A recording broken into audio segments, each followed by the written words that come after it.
আসসালামু আলাইকুম। বর্তমান সময়ে একটা সমস্যা হয়তো অনেকেই আপনারা ফিল করেন বা আপনারা অনেকেই সমস্যায় ভুক্তভোগী।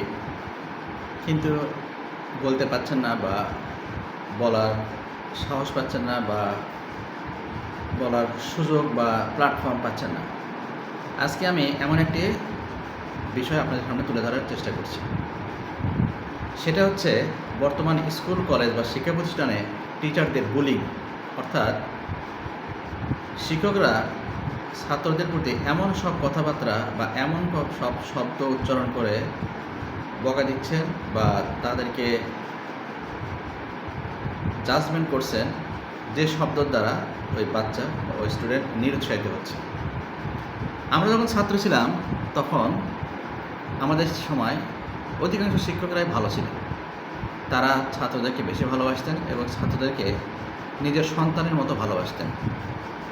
আমার মনে আছে যে আমাদের সময় যারা ভালো স্টুডেন্ট ছিলেন, যারা লেখাপড়া ভালো করতো, শিক্ষকরা তাদেরকে ভিন্ন চোখে দেখতেন। কিভাবে তাদেরকে ওই পজিশন থেকে আরও আপগ্রেড পজিশনে নিয়ে যাওয়া যায়, কিভাবে তাদের আরও উন্নতি সাধন করা যায়, সেই চেষ্টায় সেইভাবে মোটিভেশন আমাদের সময় শিক্ষকরা দিতেন।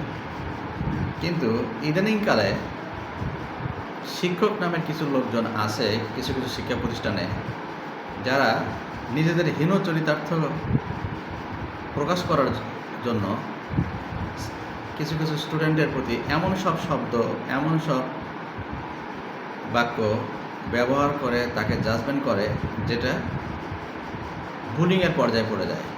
অর্থাৎ বুলিং মানে আমরা যদি বলি যে কিছুটা উপহাসের মতো। একটা ছাত্র ভুল করবে, এটাই স্বাভাবিক, কিন্তু সেই ভুলকে যদি শুধরে দেয় তাহলে সে হচ্ছে আসল শিক্ষক।